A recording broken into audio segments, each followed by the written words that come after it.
تبرج الجاهلية الأولى. صدق الله العظيم. قال الله تبارك وتعالى في شان حبيبه الكريم: إن الله وملائكته يصلون على النبي يا أيها الذين آمنوا صلوا عليه وسلموا تسليما. الصلاة والسلام عليك يا سيدي يا رسول الله. الصلاة والسلام عليك يا سيدي يا حبيب الله. الصلاة والسلام عليك يا سيدي يا نبي الله وعلى آلك وصحابك يا سيدي یا نور اللہ. محترم بھائیوں اور بزرگوں اور میری محترم ماؤں بہنوں بیٹیوں، آج ایک بار پھر ہم اس تبلیغی اجتماع میں شرکت کی سعادت پا رہے ہیں جو آن لائن بھی نشر ہو رہا ہے. عقیدے کو نکھارنے، اعمال کو سدھارنے، اخلاق کو سنوارنے اور دلوں کو چمکانے کے لیے برسوں سے یہ تبلیغی سلسلہ جاری و ساری ہے. الحمدللہ تعالی متعدد شہروں میں تبلیغی اجتماعات، درس و بیان، دین کی فکر، تبلیغی قافلوں اور دیگر تبلیغی کاموں کا سلسلہ جاری و ساری ہے. اور اللہ تعالیٰ کی رحمت و برکت سے ذاکرین و ذاکرات، طالبین و طالبات، سالکین و سالکات اور عارفین و عارفات کی روحانی تربیت کا سلسلہ بھی جاری و ساری ہے. رسول اللہ صلی اللہ تعالی علیہ وآلہ وسلم پر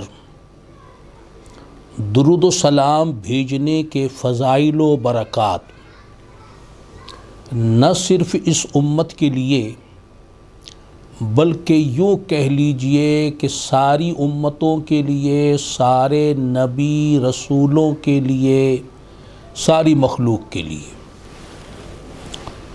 چنانچہ امام شمس الدین سخاوی رحمۃ اللہ علیہ اپنی مشہور و معروف کتاب القول البدیع میں یہ روایت نقل فرماتے ہیں کہ اللہ تبارک و تعالی نے سیدنا حضرت موسیٰ کلیم اللہ علی نبینا وعلیہ الصلاۃ والسلام کو ارشاد فرمایا کہ اے موسیٰ، کیا تم یہ چاہتے ہو کہ قیامت کی پیاس سے تم محفوظ رہو، تمہیں روز قیامت کی پیاس نہ لگے؟ اور آپ تو جانتے ہیں قیامت کی گرمی کتنی ہولناک ہوگی. سورج آج چوتھے آسمان پر ہے اور روز قیامت 1 میل کے فاصلے پر آ جائے گا. گرمی کے مارے لوگوں کی زبانیں، پیاس کے مارے لوگوں کی زبانیں باہر نکلی ہوں گی. گرمی کے مارے پیاس اپنے پسینوں میں نہا رہے ہوں گے. لوگوں کا بد حال ہوگا.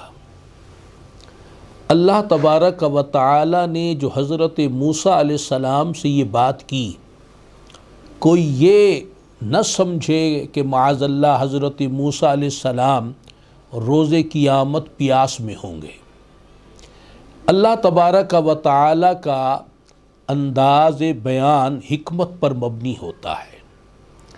وہ خطاب تو اپنے نبی سے فرماتا ہے اور بعض اوقات وہ خطاب نبی سے نہیں بلکہ وہ نبی کے غلاموں سے ہوتا ہے، جیسا کہ حضرت مولا علی کرم اللہ تعالی وجہ الکریم سے رسول اللہ صلی اللہ علیہ وسلم نے فرمایا کہ اے علی، تیری پہلی نظر معاف ہے، دوسری نہیں۔ اس سے کوئی اس وہم میں مبتلا ہرگز نہ ہو کہ مولا علی کرم اللہ تعالی وجہ الکریم معاذ اللہ ثم معاذ اللہ کوئی بدنگاہی فرماتے تھے تو رسول اللہ صلی اللہ علیہ وسلم نے انہیں تنبیہ فرمائی، ہرگز نہیں، بلکہ رسول اللہ صلی اللہ علیہ وسلم اپنے آنے والے غلاموں کو، قیامت تک کے مسلمانوں کو یہ درس دے رہے تھے کہ یہ بات میں حضرت علی جو ہیں ان کے بارے میں جن کا تقوی و پرہیزگاری جو ہے سورج سے زیادہ روشن ہے، ان کے بارے میں جو کہہ رہا ہوں تو یہ سمجھ جاؤ تمہارے لیے کہ تمہارے لیے اپنی نگاہ کی حفاظت کرنا کس قدر ضروری ہوگا۔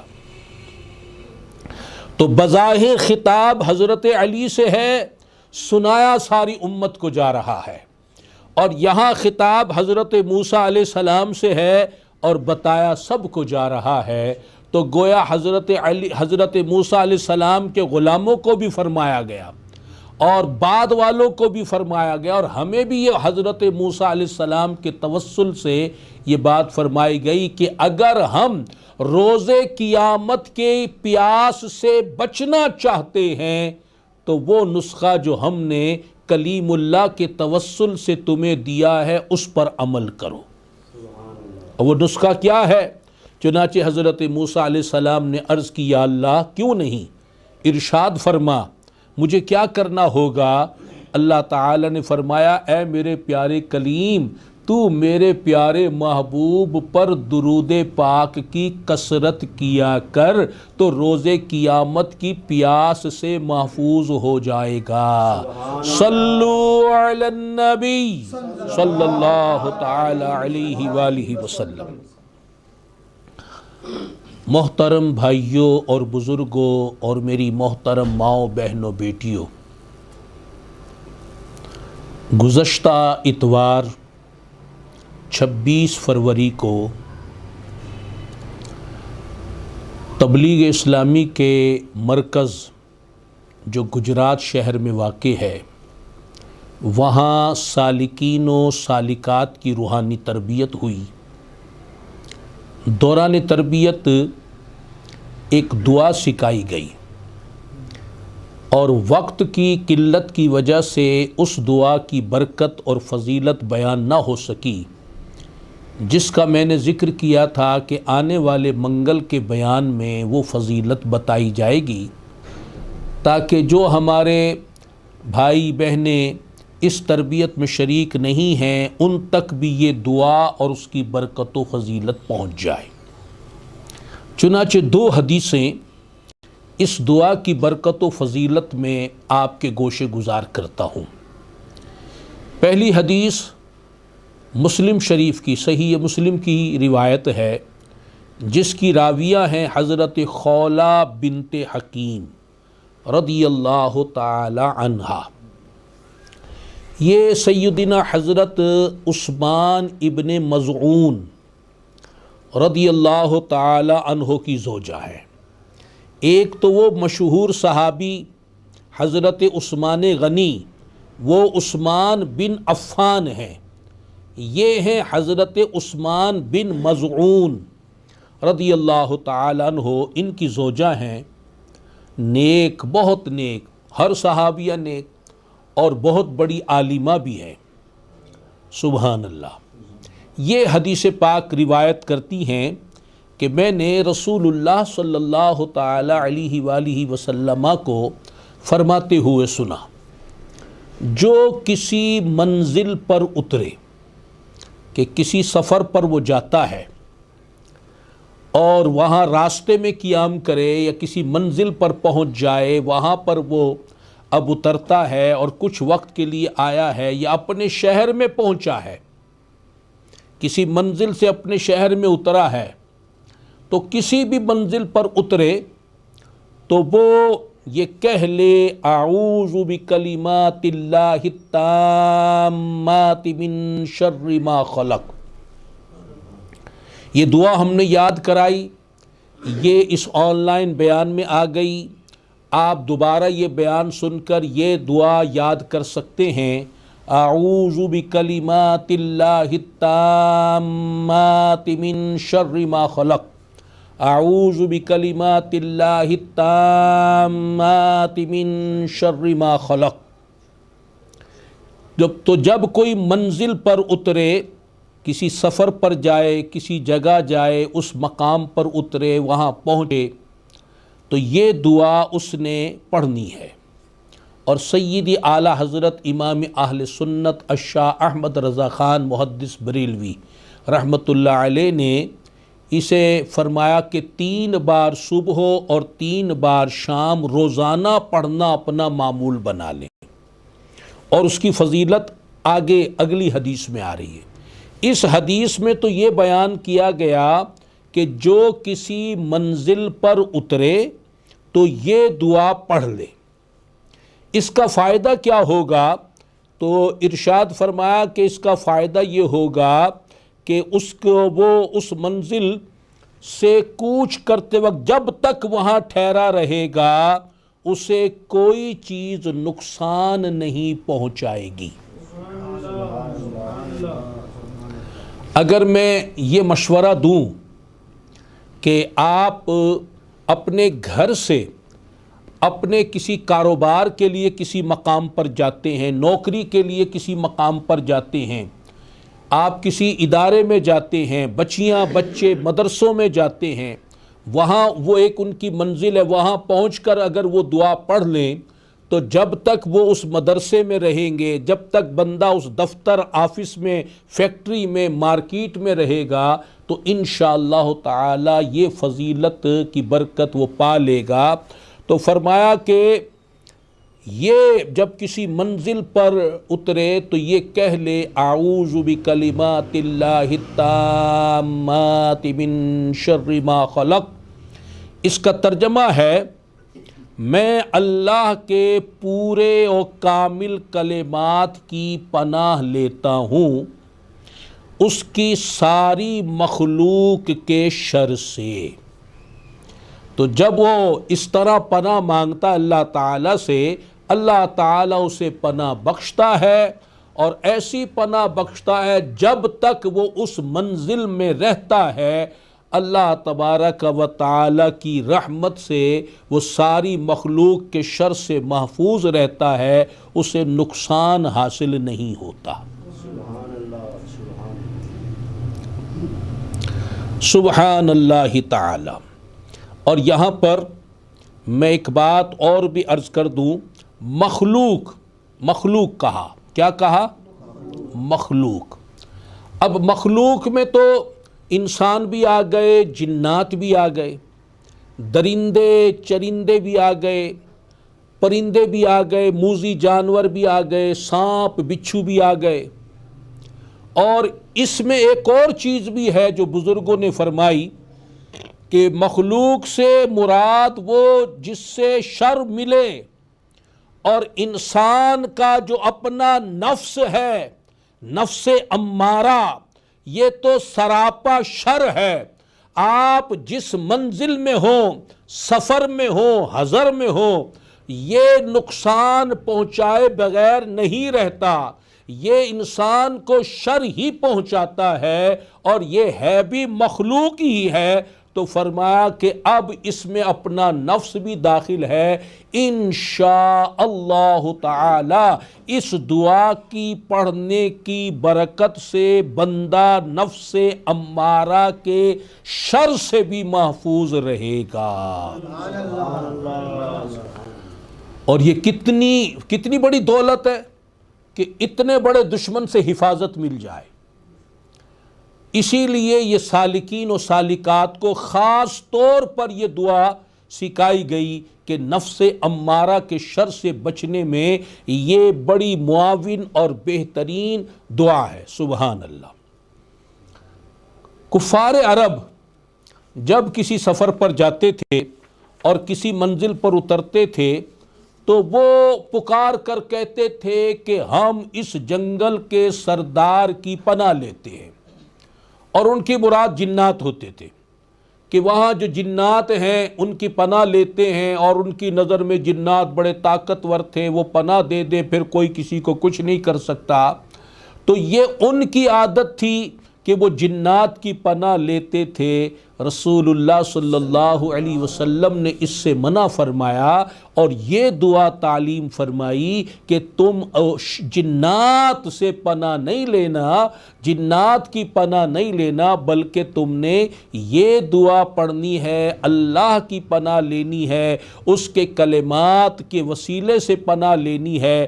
اللہ کے محبوب نے ہم مسلمانوں کو یہ دعا سکھائی، اعوذ بکلمات اللہ التامات من شر ما خلق۔ یہ دعا سفر میں، حضر میں، صبح و شام ہمیں پڑھنی ہے۔ انشاءاللہ تعالی زہریلی چیزوں سے بھی حفاظت رہے گی۔ بہت مجرب نسخہ ہے۔ چنانچہ اب دوسری حدیث پاک اس کے حوالے سے سنیے جو زہریلی چیزوں کے حوالے سے ہے۔ اس کے راوی ہیں حضرت ابو ہریرہ، اور یہ بھی صحیح مسلم کی حدیث پاک ہے۔ حضرت ابو ہریرہ رضی اللہ تعالی عنہ اس حدیث کے راوی ہیں۔ فرماتے ہیں کہ ایک شخص رسول اللہ صلی اللہ علیہ وسلم کی خدمت اقدس میں حاضر ہوا اور عرض کرنے لگا، یا رسول اللہ صلی اللہ علیہ وسلم، آج رات مجھے بچھو نے کاٹ لیا ہے۔ اب جن کو بچھو نے کاٹا درد کا احساس تو ان سے پوچھو کتنا شدید درد اور کتنی شدید تکلیف ہوتی ہے۔ باقی تو ہم لوگوں نے سنا ہے، لیکن بڑی شدید تکلیف اور درد ہوتی ہے اس کے زہر کی جو بچھو کے ڈنک کا زہر ہے۔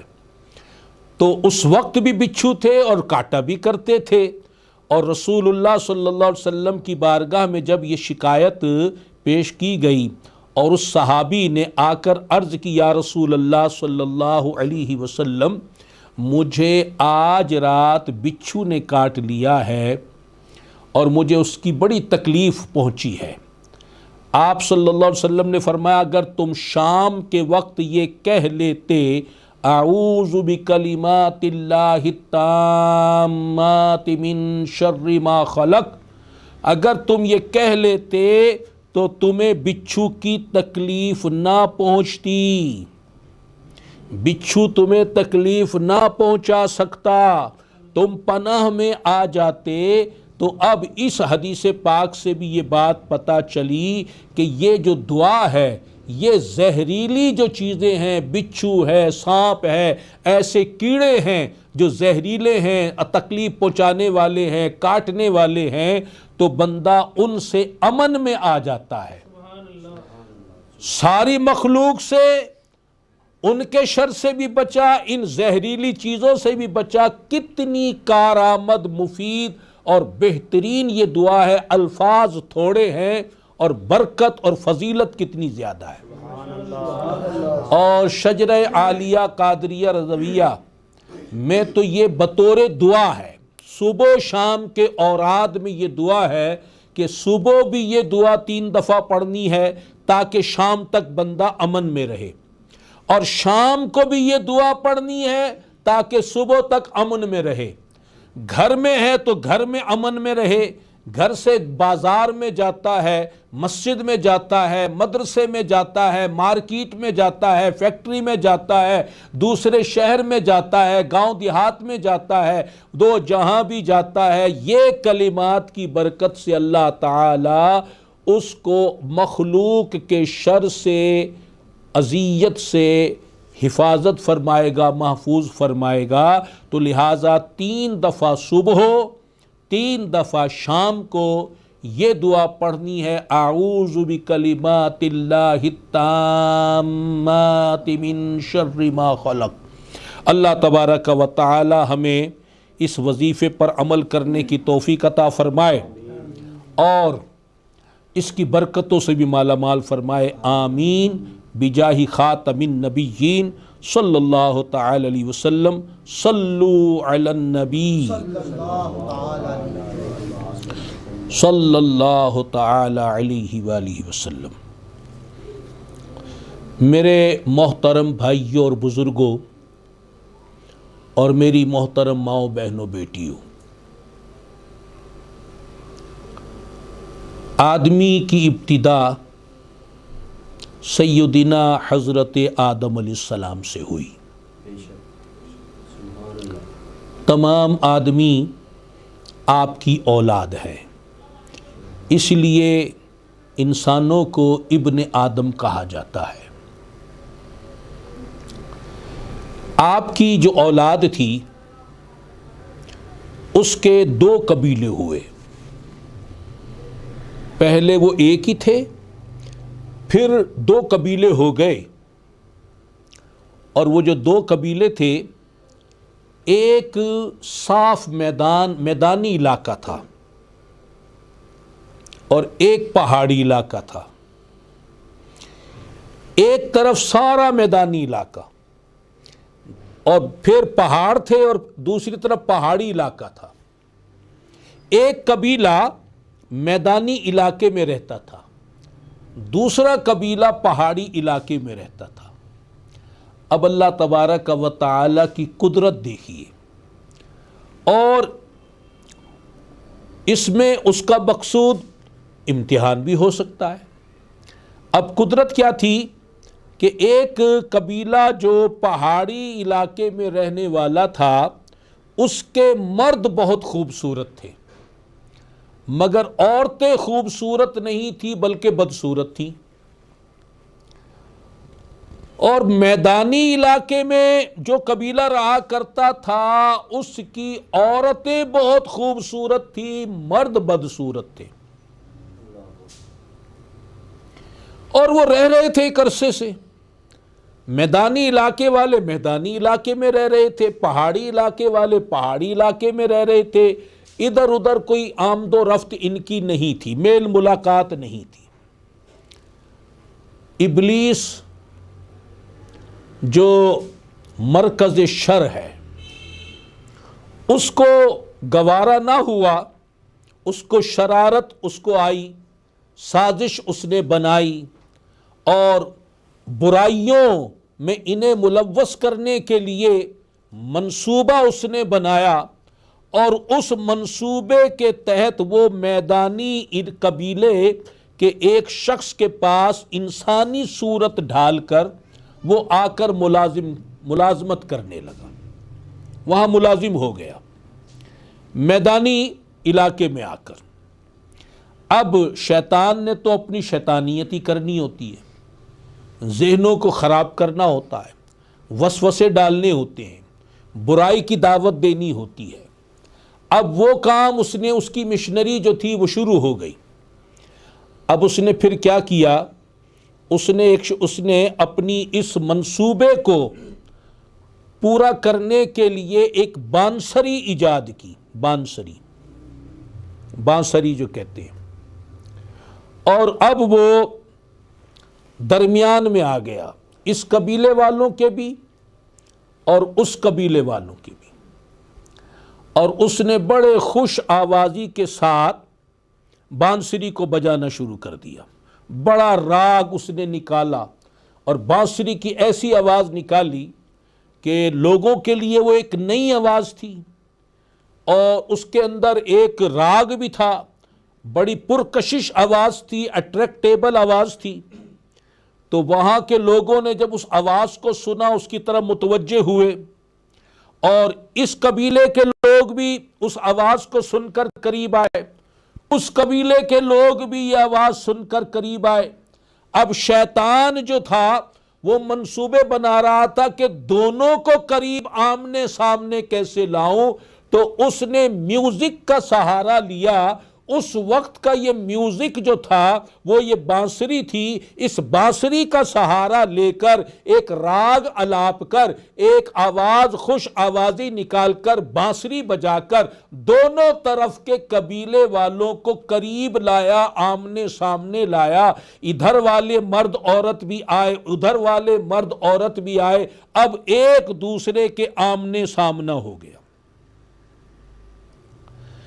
اب یہ ایک سلسلہ بنا، وقت چلا گیا، اب دوبارہ اس نے ایسا کام کیا، یہاں تک کہ اس نے ایک میلہ لگانا شروع کر دیا، ایک میلہ لگانا شروع کر دیا۔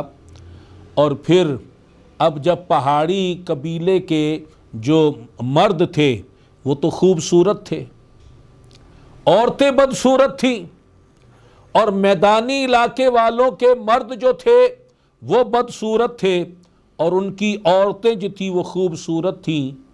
تو اب ایک دوسرے کی عورتوں کو جب دیکھا، اب میدانی علاقے والوں کے جو مرد تھے انہوں نے، ان کی عورتیں بدصورت تھیں، ان کی عورتیں تو خوبصورت تھیں، پہاڑی جو علاقے والے تھے ان کے مرد خوبصورت تھے، تو اب ان کا جب آمنا سامنا ہوا تو میدانی علاقے کی جو عورتیں تھیں وہ ان کی نظر پڑی پہاڑی علاقے والوں پر، پہاڑی علاقے والوں پر نظر پڑی یہاں والوں کی میدانی علاقے والوں پر۔ اب نظریں جب ایک دوسرے کے حسن پر پڑیں تو پھر وہ جو میدانی علاقے پہاڑی علاقے والے تھے وہ اپنی عورتوں سے بیزار ہونے لگے کہ یہ تو بدصورت ہیں، وہ میدانی علاقے والوں کی عورتوں پر فریفتہ ہونے لگے، اور جو میدانی علاقے والے تھے ان پر وہ فریفتہ کس پر ہوتے؟ وہ پہاڑی علاقے والوں کی طرف نظریں چار کرنے لگے، اور اس طرح یہ بدنگاہی کا سلسلہ چلا۔ پھر شیطان نے کیا کیا؟ شیطان نے ایک کھیل اور کھیلا، ان کے لیے ایک عید کا دن، میلے کا دن مقرر کیا کہ بھئی ایک میلہ ہو، ایک عید کا دن ہو جس میں ادھر کے لوگ بھی آئیں ادھر کے لوگ بھی آئیں، آپس میں یہ سارے ملیں۔ اور مقصد اس کا کیا تھا کہ مرد و عورت کو ملانا، مخلوط جمع کرنا، تاکہ ایک دوسرے پر نظر پڑے، ایک دوسرے پر نظر پڑے۔ اب میدانی جو علاقے والے تھے وہ بھی آنے لگے، پہاڑی علاقے والے بھی آنے لگے، اور اس طرح ایک دوسرے کو تاک جھانک کا سلسلہ ہوا۔ اور پہاڑی علاقے کے مرد خوبصورت تھے تو میدانی علاقے کی عورتیں ان پر فدا ہو گئیں، اور میدانی علاقے والوں کی جو وہاں کے عورتیں تھیں وہ فدا ہو گئیں، اس طرح میدانی علاقے والوں پر، پہاڑی علاقے والوں پر، اور اس طرح بدنگاہی کا، بے حیائی کا ایک ایسا بازار گرم ہوا کہ الامان والحفیظ۔ اور ہر سال پھر یہ میلہ جو ہے بڑے زور و شور کے ساتھ منعقد ہونے لگا، بڑے زور و شور کے ساتھ منعقد ہونے لگا۔ اللہ اکبر کبیرہ، اللہ تعالیٰ اپنی پناہ میں رکھے۔ ادھر پہاڑی قبیلے کے مرد بھی میدانی قبیلے کی عورتوں پر مائل ہو کر ان میں دلچسپی لینے لگے، میدانی قبیلے کی عورتیں پہاڑی قبیلے کے مردوں پر فریفتہ ہو گئیں، اور خود سپردی کے مظاہرے ہونے لگے، اپنے آپ کو عورتیں مردوں کے حوالے کر رہی ہیں، مرد عورتوں کے حوالے کر رہے ہیں، اور اس طرح بدکاری، بے حیائی، فحاشی، بے پردگی، بدنگاہی خوب زور و شور کے ساتھ ظاہر ہونے لگی۔ اور ابلیس نے ایک ایسا تماشا رچایا کہ وہ لوگ جو پہلے پہاڑ کے ایک طرف، دوسرے پہاڑ کے دوسری طرف ان گناہوں سے بچ کر اچھی زندگی گزار رہے تھے، عورتوں اور مردوں کا اختلاط کر کے، میوزک بجا کر اس نے ایک ایسا گناہوں کا ہنگامہ برپا کیا، نہ صرف بدنگاہی ہوئی بلکہ بدکاریاں بھی شروع ہو گئیں، نہ صرف بے پردگی ہوئی بلکہ بے حیائی بھی شروع ہو گئی، اور یوں دنیا میں بے حیائی کا، بے پردگی کا، فحاشی کا جو باقاعدہ سلسلہ اس طرح شروع ہوا، اور ابلیس اس وقت سے کامیاب ہوا، اور تب سے یہ بے پردگی کو، بے حیائی کو، فحاشی کو وہ پروان چڑھاتے آ رہا ہے۔ اور آج ہمارے سامنے دیکھ لیں شیطان کی شیطانیت، کہ آج بھی بدنگاہی، بے پردگی، بے حیائی، فحاشی زوروں پر ہے، اور وہی شیطانی مشنری میوزک خوب زور و شور پر ہے، میوزک کی تھاپ پر آج بھنگڑے ڈالے جا رہے ہیں، آج ناچ کیا جا رہا ہے، اور آج عریانیت جو ہے آج زوروں پر ہے، فحاشی، بے حیائی جو ہے وہ زوروں پر ہے۔ اللہ تبارک و تعالی جل شانہ نے قرآن مجید میں اپنے محبوب کے گھر والوں کو ارشاد فرمایا، اور علماء کرام فرماتے ہیں کہ ان کے توسل سے امت کی ساری عورتوں کو یہ حکم ارشاد فرمایا کہ وَقَرْنَ فِي بُيُوتِكُنَّ وَلَا تَبَرَّجْنَ تَبَرُّجَ الْجَاهِلِيَّةِ الْأُولَى وَأَقِمْنَ الصَّلَاةَ وَآتِينَ الزَّكَاةَ وَأَطِعْنَ اللَّهَ وَرَسُولَهُ۔ اس آیت کریمہ میں اللہ تعالی نے مومنات کو 6 باتوں کا حکم ارشاد فرمایا۔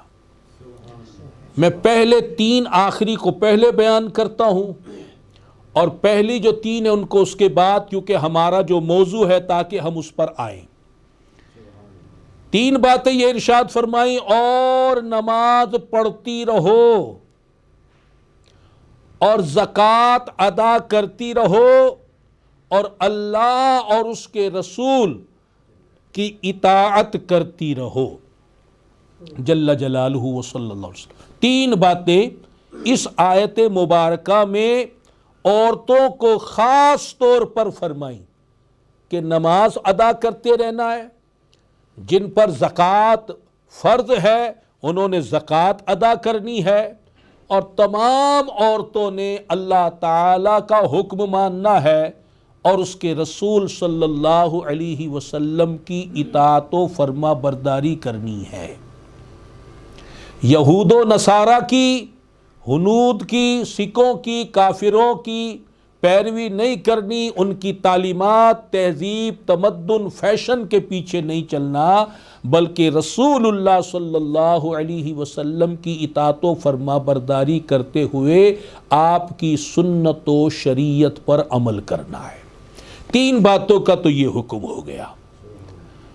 اور میری محترم ماؤں، بہنوں، بیٹیوں، 3 باتیں جو اللہ تعالیٰ نے اس آیت مبارکہ میں، یہ سورہ احزاب کی آیت ہے، 3 باتیں یہ فرمائی، وَقَرْنَ فِي بُيُوتِكُنَّ، اور اپنے گھروں میں ٹھہری رہو،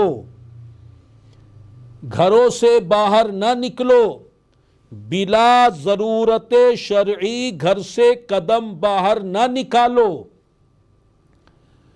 آج کل یہ جو یہودی ہیں، عیسائی ہیں، کفار و مشرکین ہیں، یہ اسلام کی اس تعلیمات کے خلاف بولتے ہیں، اور ان کی پیروی کرتے ہوئے یہاں کچھ لیڈر کہلانے والے، فلاسفر کہلانے والے، ایجوکیٹڈ کہلانے والے، وہ بھی ان کی بولی بولتے ہیں،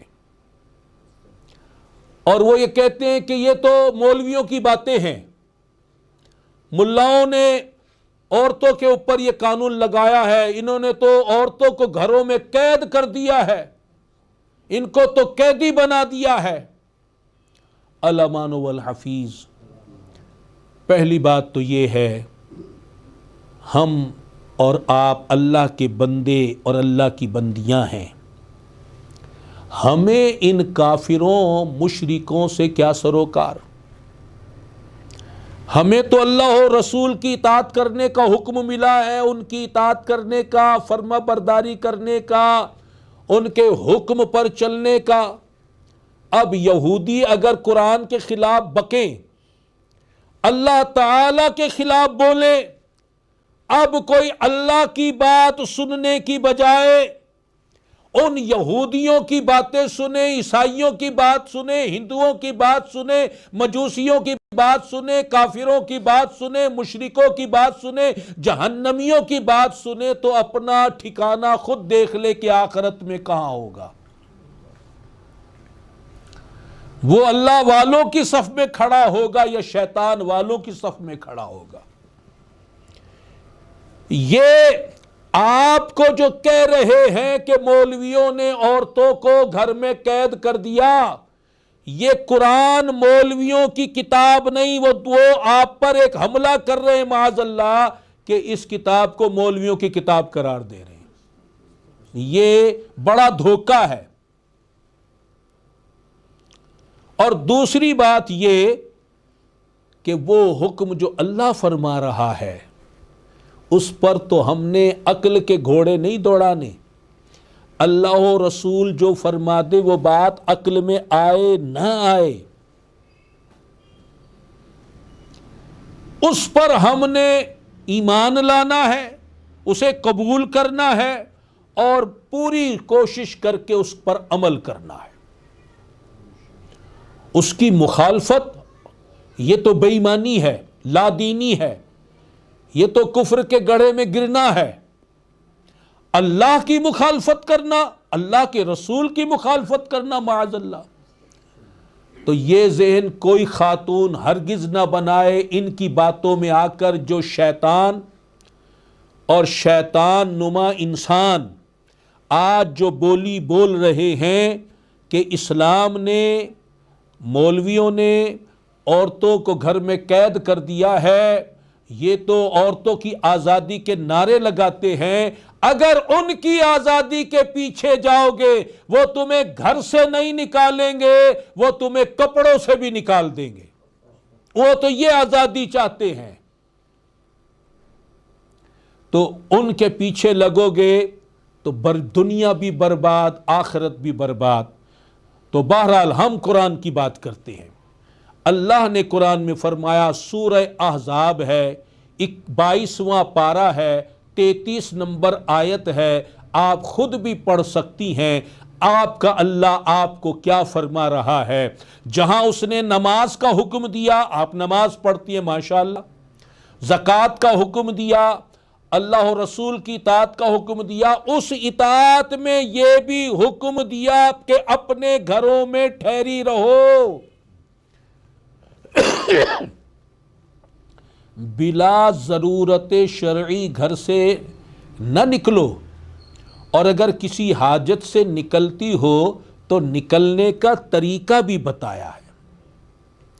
اللہ تعالی نے ہی بتایا ہے، فرمایا وَلَا تَبَرَّجْنَا تَبَرُّجَ الْجَاهِلِيَّةِ الْأُولَى، اور بے پردہ نہ رہو جیسے اگلی جاہلیت کی بے پردگی۔ تو میرے محترم بھائی اور بزرگوں، اگلی جاہلیت سے کیا مراد ہے؟ جس کو ہم کہتے ہیں نا دور جاہلیت۔ حضرت عیسیٰ علیہ السلام کے تشریف لے جانے کے بعد جب ان کو آسمانوں پر اٹھا لیا گیا، پھر جو دور آیا برائی کا دور، کفر و شرک کا دور، تب سے لے کر اسلام کے طلوع ہونے تک کا جو دور ہے، اسے دور جاہلیت کہا جاتا ہے، اگلی جاہلیت کہا جاتا ہے، پرانی جاہلیت کہا جاتا ہے۔ تو اللہ تعالی نے فرمایا کہ زمانہ جاہلیت کی طرح تبرج نہ کرو۔ عورتوں کو کیا فرمایا؟ وَلَا تَبَرَّجْنَا تَبَرُّجَ الْجَاهِلِيَّةِ الْأُولَى، فرمایا کہ زمانہ جاہلیت کی طرح تبرج نہ کرو۔ تبرج کا ایک معنی تو یہاں ترجمہ میں بیان ہوا کہ بے پردگی نہ کرو۔ اب میں تھوڑا اس کی وضاحت کرنا چاہتا ہوں کہ تبرج کا معنی کیا ہے۔ مفسرین کرام رحمہم اللہ تعالی نے تبرج کا معنی کیا ہے کہ زینت اور خوبصورتی کا اظہار کرنا، عورت کا اپنے محاسن غیر مردوں کو دکھانا، ایک معنی تو یہ ہے، اور ایک معنی یہ ہے کہ تبرج عورتوں کا اترا کر مٹک مٹک کر چلنا، یہ بھی تبرج کہلاتا ہے۔ اب یہاں زینت کو اور حسن کو غیر مردوں کو جو دکھانا ہے، اس کی ممانعت ہو گئی، اور اترا کر مٹک کر اس طرح چلنا کہ وہ چال بھی مردوں کی توجہ کا ذریعہ بنے، تو یہ بھی اسی بات میں آ گیا کہ اللہ نے اس سے بھی منع فرما دیا۔ اب محاسن کا لفظ میں نے استعمال کیا کہ عورتوں کا اپنے محاسن، محاسن جو ہے حسن کی جمع ہے۔ مثلا عورتیں اپنے بال جو ہیں اگر غیر مردوں کو دکھائیں گی، یہ حسن کا دکھانا ہے۔ ان کے سینے کا ابھار اگر وہ غیر مردوں پر ظاہر کریں گی، اگرچہ کپڑوں میں ہوں، ان کے بیک کا جو ابھار ہے اگر اس کو ظاہر کریں ایک ٹائٹ لباس پہن کر، اگرچہ کپڑوں میں ہے مگر وہ اپنے محاسن کو دکھا رہی ہیں۔ یہ جو چہرہ ہے یہ تو حسن کا یوں کہہ لیں مرکز ہے، یہ محاسن میں داخل ہے، اس کو اگر یوں کھول کر دکھائیں گی غیر مردوں کو۔ اسی طرح دوسری بات کی گئی زینت کی۔ اب زینت میں جیسے یہ سرما زینت کے لیے لگاتی ہیں، اب جائز ناجائز کی میں بات نہیں کر رہا، میں زینت کی بات کر رہا ہوں۔ لپسٹک لگاتی ہیں، نیل پالش لگاتی ہیں، آنکھوں میں لینز لگاتی ہیں، یہ اس طرح یہ زینت کے لیے ہوتا ہے۔ زیورات جو پہنتی ہیں یہ زینت کے لیے ہوتا ہے۔ خوشبو جو لگاتی ہیں یہ بھی زینت کے لیے ہوتا ہے۔ تو خوشبو کے بارے میں اور زیورات کے بارے میں تو حدیث پاک میں واضح طور پر فرمایا کہ اگر زیور پہنا اور اس کی جھنکار اور اس کی جھلک دوسروں کو دکھائی غیر مردوں کو، اس کی بھی ممانعت کی اور وعید بیان کی۔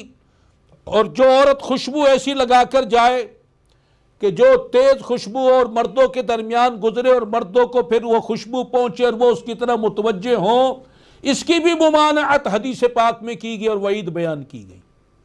تو زینت کا اظہار بھی منع کیا گیا، حسن کا اظہار بھی منع کیا گیا۔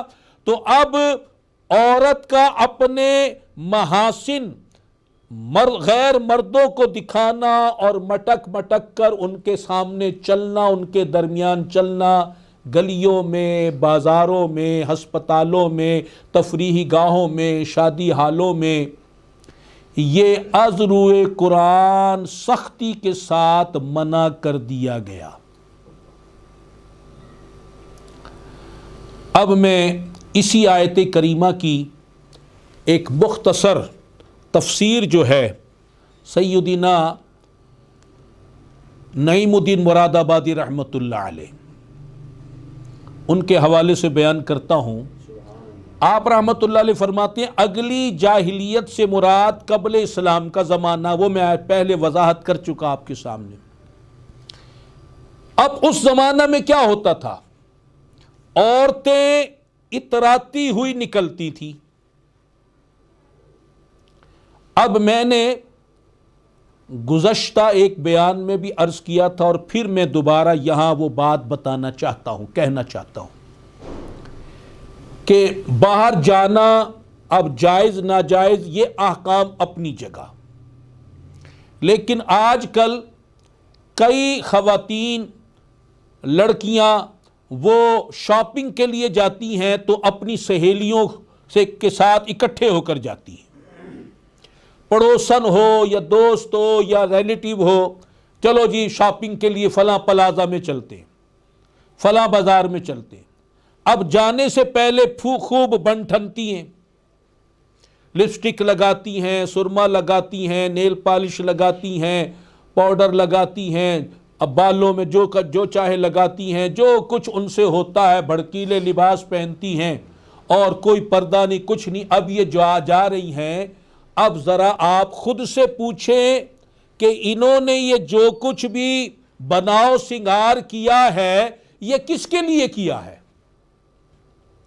وہ جو کپڑا خریدنے گئی ہیں اس کپڑے کے لیے کیا ہے؟ کپڑے کو دکھائیں گی کہ میں دیکھو سرما لگا کے آئی ہوں، لپسٹک لگا کے آئی ہوں، نیل پالش لگا کے آئی ہوں، پاؤڈر لگا کے آئی ہوں، میں یہ لینز لگا کر آئی ہوں، میں یہ زیور پہن کے آئی ہوں، دیکھ مجھے۔ اس برتن کو دکھائیں گی جس برتن کو خریدنے جا رہی ہیں؟ نہیں، یہ تو جا رہی ہیں باہر تاکہ دیکھنے والے مجھے دیکھے کتنی حسین ہے، اپنے محاسن کو، حسن کو، مردوں کو دکھانے کے لیے جا رہی ہے۔ اور دکاندار بھی مرد، اور جس راستے سے گزر رہی ہے، گلی بازار، شاپنگ سینٹر، وہ پلازے مردوں سے بھرے ہوئے ہیں۔ یہ مردوں کو، غیر مردوں کو، اپنے محاسن کو، حسن کو، زینت کو دکھانا حرام، حرام، حرام۔ تو یہ گھر سے حرام کی نیت سے جا رہی ہے۔ اب جس مرد کی یہ بہن ہے، بیٹی ہے، بیوی ہے، ماں ہے، جو بھی رشتہ ہے، اب وہ اپنے آپ سے پوچھے کہ وہ ان کو بالرضا اجازت دے رہا ہے یا پابندی لگاتا ہے یا اپنے حد المقدور روکتا ہے۔ اگر وہ روکتا ہے، دل میں برا سمجھتا ہے، منع کرتا اور پھر بھی وہ باز نہ آئے تو مرد کی جو ذمہ داری تھی وہ تو ادا ہوئی۔ اور اگر مرد خود ہی ساتھ لے کر جا رہا ہے، خود ہی شاپنگ کرا رہا ہے، خود ہی ان کو بناؤ سنگار کر کے ان کو تماشا بنا رہا ہے اور ان کو جناب اس طرح مردوں کے درمیان لے کر جا رہا ہے، اور یہی حال شادی حالوں میں ہو رہا ہے کہ شادی حال میں بناؤ سنگار کر کے جو جا رہی ہوتی ہیں، اور وہاں بھی مرد عورتوں کا اختلاط ہوتا ہے۔ اگر پورشن الگ الگ بھی ہو تو عورتوں کے پورشن میں اپنے رشتہ دار مرد وہ تو گھسے ہوتے ہیں، اور ان کے سامنے یہ ساری زینت اور بناؤ سنگار اور یہ محاسن، یہ سارا کچھ ہو رہا ہوتا ہے، یہ سب حرام ہو رہا ہوتا ہے۔ الامان والحبیب۔ میں کسی کا قول نہیں سنا رہا آدمی کا، میں اللہ کا قرآن سنا رہا ہوں۔ اللہ تبارک و تعالی نے 3 باتوں کا عورتوں کو حکم دیا۔ وہ عورتیں چاہے رسول اللہ صلی اللہ علیہ وسلم کی گھر والیاں ہوں، آپ کی دختران ہوں، آپ کی صحابیات ہوں، حالانکہ آپ کی جو گھر والیاں ہیں وہ تو تقوی کی امام ہیں، وہ تو تقوی والیاں ہیں، ان کو توسل سے اللہ تعالی نے ساری صحابیات کو اور قیامت تک آنے والی ساری مومنات کو یہ حکم ارشاد فرما دیا، وَقَرْنَ فِي بُيُوتِكُنَّ، کہ تم نے گھر میں ٹھہرے رہنا ہے، بلا حاجت کے گھر سے باہر نہیں نکلنا، اور اگر نکلنا ہے تو بے پردہ نہیں نکلنا۔ جب نکلنا تو حاجت سے تو بے پردہ نہیں نکلنا، بلکہ اپنے حسن کو بھی غیر مردوں سے بچانا، محفوظ رکھنا ہے، اور اپنی زینت کو بھی۔ یہ زینت جو ہے، یہ حسن جو ہے، یہ تمہارے شوہروں کے لیے ہے۔ تم اپنے محارم کے سامنے اگر پردے کا مظاہرہ نہیں کرتی وہاں اجازت ہے، لیکن غیر محرموں کے سامنے زینت کا اظہار کرنا، محاسن کو دکھانا، بے پردگی کا مظاہرہ کرنا، ان کی بدنگاہی کا ذریعہ بننا، یہ تمہیں ہرگز ہرگز جائز نہیں ہے۔ تو اللہ تبارک و تعالی جل شانہ نے 3 باتوں سے منع فرما دیا، حکم فرما دیا۔ ایک تو گھر سے بلا حاجت نکلنے سے منع کر دیا، اور دوسری بات ارشاد فرمائی کہ بے پردہ نہ رہو، اور تیسری بات کہ پرانی پہلے کی جو جاہلیت کے دور میں بے پردگی تھی اس سے بچو۔ اور وہ کیا تھی کہ زینت کا اظہار کرنا، محاسن کو دکھانا، اور اترا کے مٹک کر چلنا، اس سے منع کیا گیا۔ چنانچہ صدر الافاضل سید محمد نعیم الدین مراد آبادی رحمۃ اللہ علیہ فرماتے ہیں کہ اس زمانہ میں عورتیں اتراتی ہوئی نکلتی تھی، اپنی زینت اور محاسن کا اظہار کرتی تھی کہ غیر مرد دیکھیں۔ اور اب کیا ہو رہا ہے؟ اب بھی یہی کچھ تماشا ہو رہا ہے۔ فرماتے ہیں کہ اس وقت دور جاہلیت میں قبل طلوع اسلام عورتیں ایسا لباس پہنتی تھی جس سے جسم کے اعضاء اچھی طرح نہیں ڈھکتے تھے، چھپتے تھے۔ آج دیکھ لیں، آج عورت کے لیے پہنچے تک کپڑا رکھنے کا حکم ہے۔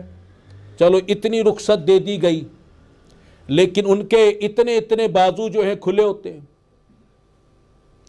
اور ہاف بازو پہنتی ہیں، اور خاص طور پہ عید کے دنوں میں، شادی بیاہ کے دنوں میں اپنا جو ان کا یہ لباس ہے، قمیض ہے، اس کے بازو ایک باریک جالی دار کپڑے کے ہوتے ہیں، اس کے مختلف نام ہیں، کہ جس میں نیچے کپڑا نہیں ہے، اوپر ایک جالی ہے، اس جالی میں پورے بازو نظر آ رہے ہیں، پورے بازو۔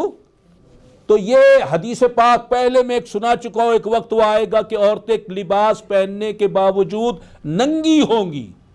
وہ یہی ننگا پن ہے کہ انہوں نے یہاں اس طرح کے وہ جالی نما کپڑا ڈالا ہوتا ہے جس سے دونوں بازو ننگے نظر آتے ہیں۔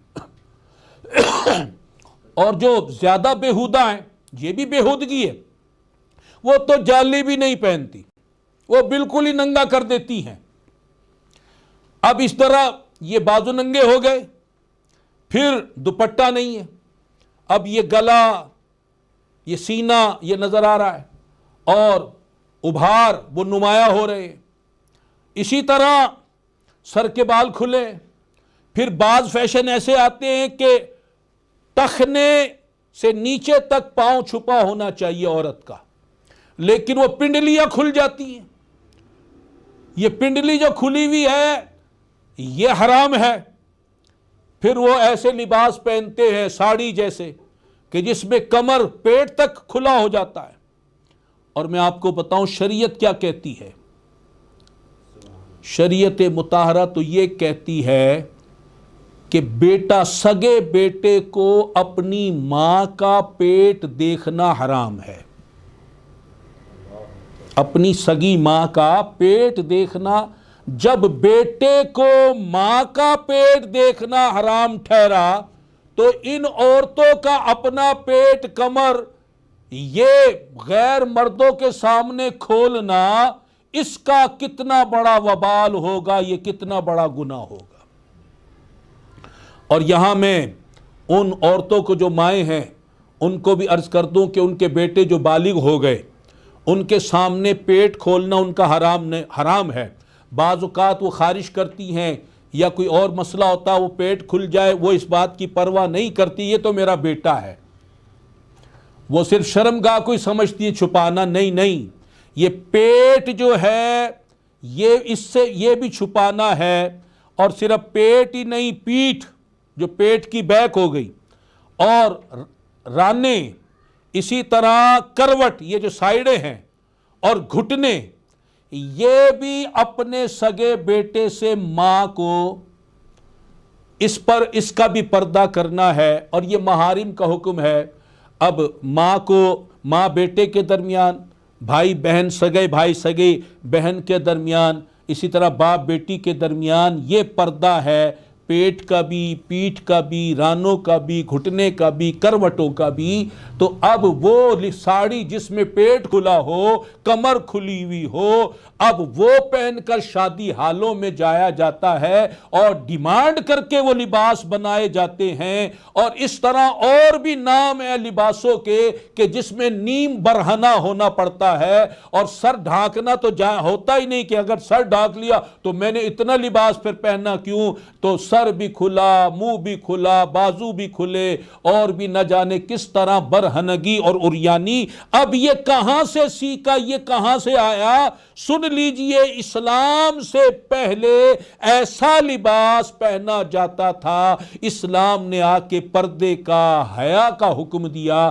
آج کی عورتوں نے اسلام کے حکم کو نہیں مانا، اسلام سے پہلے جاہلیت کا حکم مانا، اور یہ آج کے یہودی، آج کے ہندو، عیسائی، مجوسی، دہریے، کافر، مشرک، اس دور کی جو پیداوار چلے آ رہے ہیں، یہ اپنے اس کفریہ دور کی یاد تازہ کرتے ہوئے یہ عریانیت اور فحاشی پھیلا رہے ہیں۔ ان کی عورتیں تو اب عریاں ہوئی، افسوس آج مسلمان کہلانے والیاں بھی آج نیم برہنہ ہو گئی ہیں۔ الامان والحفیظ۔ اب ذرا سنیے آخر میں کیا ارشاد فرماتے ہیں آپ رحمت اللہ علیہ، فرماتے ہیں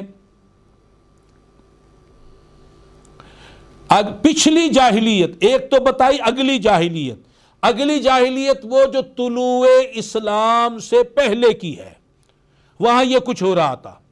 اب جو بات میں کہہ رہا ہوں اس کو مرد حضرات بھی غور سے سنیں، خواتین بھی سنیں۔ فرماتے صدر الافاضل علیہ رحمہ کے پچھلی جاہلیت وہ کیا؟ قرب قیامت کا دور۔ اگلی جاہلیت تھی اسلام سے پہلے، پچھلی جاہلیت کسے کہا؟ قرب قیامت، آخری زمانے کا دور، آخری زمانہ، آخری دور، قرب قیامت۔ وہ جو پچھلی جاہلیت سے اخیر زمانہ مراد ہے جس میں لوگوں کے افعال پہلوں کی مثل ہو جائیں گے۔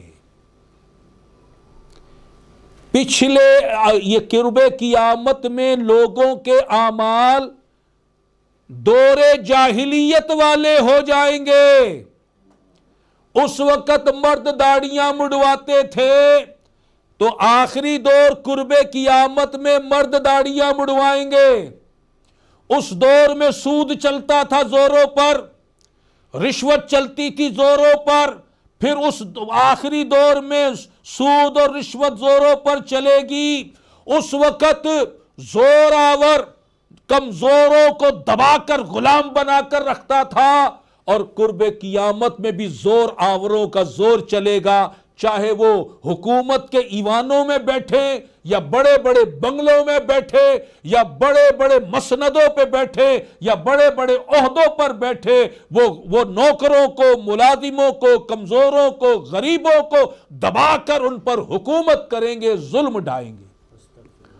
اور اسی طرح عورتیں اس دور جاہلیت کی طرح قرب قیامت کے دور میں ایسا لباس پہنیں گی کہ جس سے ان کا جسم مکمل طور پر نہیں ڈھکے گا، اترا کر چلیں گی، بے پردگی کا مظاہرہ کریں گی، اپنی زینت کو ظاہر کریں گی، اپنے محاسن و حسن کو ظاہر کریں گی۔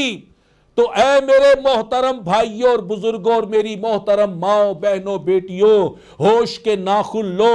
آج جو کچھ کثرت کے ساتھ ہو رہا ہے وہ اسلام کے مطابق ہرگز نہیں، وہ اسلام سے پہلے جسے دور جاہلیت کہا جاتا ہے، اس دور جاہلیت کی یاد آپ تازہ کر رہے ہو۔ اس دور جاہلیت کی بے حیائی، عریانی، فحاشی، بے پردگی کی یاد آج کے دور کی اکثر خواتین تازہ کر رہی ہیں۔ الامان والحفیظ، الامان والحفیظ، الامان والحفیظ۔ اب دو ہی راستے ہیں۔ ایک راستہ تو یہ ہے کہ ہم سنبھل جائیں، خواتین بھی مرد حضرات بھی توبہ کر لیں، اور یہود و نصارہ، ہندوؤں، مجوسیوں، دہریوں، کافروں، مشرکوں کی تعلیمات، ان کی تہذیب، ان کا تمدن، ان کے نظریات، ان کے فیشن، ان کے طور طریقے، ان کی باتوں سے توبہ کر لیں، اس راستے سے آنکھ بند کر لیں، منہ موڑ لیں، اور رسول اللہ صلی اللہ علیہ وسلم کے دین پر آ جائیں، بے پردگی کو چھوڑ دیں، بے حیائی کو چھوڑ دیں، عریانی کو چھوڑ دیں، فحاشی کو چھوڑ دیں، برائی کو چھوڑ دیں، سود کو چھوڑ دیں، رشوت کو چھوڑ دیں، داڑھی مڑانے کو چھوڑ دیں، حرام روزی کمانے کو چھوڑ دیں، کمزوروں غریبوں بے آسروں پر ظلم ڈھانے کو چھوڑ دیں، ظلم و ستم سے منہ موڑ لے، پکی توبہ کر کے اسلام کے راستے پر آ جائیں۔ اور دوسرا راستہ یہ ہے کہ ہم لوگ معاذ اللہ لوگ توبہ نہ کرے، اڑ جائے کہ آج کے دور کے تقاضے ہیں، ماڈرن دور ہے، سائنسی دور ہے، آج تو ترقی کا زینہ اسی میں ہے، اور اس پہ اڑ جائیں کہ ہم نے نہیں ماننا قرآن، ہم نے نہیں ماننا اسلام کی بات، حدیث کی بات، ہم تو دور قدم سے قدم ملائیں گے اس دور کے تقاضوں کو پورا کرنے کے لیے کافروں کے ساتھ۔ تو پھر اپنے انجام سے ڈریں کہ اب مرنے کے بعد نہ تو کوئی کافر قبر میں آئے گا، نہ کوئی مشرک آئے گا، اگر قبر میں آئیں گے تو رسول اللہ صلی اللہ علیہ وسلم آئیں گے، اگر معاذ اللہ کوئی ان کے دین سے، ان کے قرآن سے، ان کے فرمان سے بیزار ہو کر اس کا مخالف ہو کر مرا تو کیا منہ دکھائے گا رسول اللہ صلی اللہ علیہ وسلم کو قبر میں؟ کیا منہ دکھائے گا اللہ تعالیٰ کو روز قیامت؟ جاگنا ہے جاگ لے افلاک کے سایہ تلے، حشر تک رہنا پڑے گا خاک کے سایہ تلے۔ تو مرد حضرات پر بھی ضروری ہے کہ عورتوں کے ساتھ تعاون کریں نیکی اور بھلائی کے کاموں میں، انہیں اسلام کے راستے پر لے کر آئیں، انہیں قرآن سنائیں، یہ بیان اپنی بیٹی کو سنائیں، اپنی بہن کو سنائیں، اپنی ماں کو سنائیں، اپنی زوجہ کو سنائیں، انہیں کوئی یہ باتیں سنانے والا نہیں، آپ پر فرض ہے۔ ایک کتابچہ قلبی اخلاق کے قلبی حالت کے قلب کے جو 4 اخلاق ہیں، وہ 4 درجات، قلبی اخلاق کے 4 درجات، اس میں یہ بات بیان کر دی گئی ہے حدیث پاک کی روح سے کہ یہ مرد پر فرض ہے اپنے گھر کی خواتین کو دین سکھانا۔ تو یہ آپ پر فرض ہے، آپ یا تو خود یہ سارا قرآن، احکام قرآن انہیں سنائے، وگرنہ کم از کم یہ بیان تو سنائیں، ان کو یہ دین تو یہ بات ان کے کانوں تک، ان کے ذہنوں تک پہنچائیں، ان کو بیان سنائیں، ان کو بتائیں اور ان کو سمجھائیں پیار سے، محبت سے، اور جہاں سختی کی اجازت شریعت دیتی ہے سختی کر کے انہیں دین پر چلائیں۔ اور عورتوں کو بھی چاہیے اپنے آپ کو جہنم کا ایندھن نہ بنائیں، مرنے کے بعد اپنی قبر کو دوزخ کا گڑھا نہ بنائیں، بلکہ توبہ کر کے اسلام کے دین کے راستے پر آ جائیں۔ اللہ نے قرآن میں فرمایا کہ اسلام میں پورے داخل ہو جاؤ۔ اللہ تبارک و تعالی جل شانہ ہم سب کو توفیق رفیق مرحمت فرمائے، اور برائی سے، بے حیائی سے، بے پردگی سے، فحاشی سے، عریانی سے، گناہوں سے ہم سب کی حفاظت فرمائے، ہم سب کو ان سے دور فرمائے، اور ہم سب کو نیکی والی زندگی عطا فرمائے۔ تبلیغ اسلامی کا دینی ماحول ہمیں دین ہی کی طرف بلا رہا ہے، اس کا یہ تبلیغی مقصد ہے۔ ہم سب دین کی فکر کرنے والے، دین پر عمل کرنے والے اور دین اسلام کی تبلیغ کرنے والے اللہ تعالیٰ کے پسندیدہ بندے اور نبی پاک صلی اللہ علیہ وسلم کے سچے غلام بن جائیں، آمین۔ اور اعلان سن لیں، آج منگل کو یہ بیان ہوا، انشاءاللہ تعالی اگلا منگل شب برات ہے، تو انشاءاللہ اگلے منگل کو یہاں لاہور شہر میں تبلیغ اسلامی کے تحت شب برات کا جو سالانہ اجتماع ہوتا ہے مدینہ ٹاؤن میں، وہ منعقد ہوگا، اور گجرات شہر میں وہاں پر یہ سلسلہ جو ہے اجتماع کا منعقد ہوتا ہے شب برات کا، وہ وہاں منعقد ہوگا۔ تو گجرات والے وہاں شرکت فرمائیں اور لاہور والے یہاں شرکت فرمائیں۔ لاہور کے علاوہ اگر باہر والے بھی اس مرکزی اجتماع میں شرکت فرمانا چاہیں، خوش آمدید، وہ تشریف لائیں۔ اگلا جو منگل ہے، منگل اور بدھ کی درمیانی رات، وہ شب برات، وہ 15ویں شعبان ہے، تو وہ آپ نے اس اجتماع میں شرکت کرنی ہے۔ وہ رات برکت والی رات ہے، فیصلے والی رات ہے، اس میں آپ نے شب بیداری کرنی ہے، اس رات کو جاگ کر گزارنا ہے، اس میں نوافل ادا کرنے ہیں، ذکر و اذکار کرنا ہے، درود پاک کی کثرت کرنی ہے، دعائیں کرنی ہے، اجتماع میں شرکت کرنی ہے، اور جن سے ممکن ہو اگلے دن کا روزہ بھی رکھنا ہے۔ اللہ تعالیٰ توفیق رفیق بخشے، آمین، بجاہ خاتم النبیین صلی اللہ تعالیٰ علیہ وسلم۔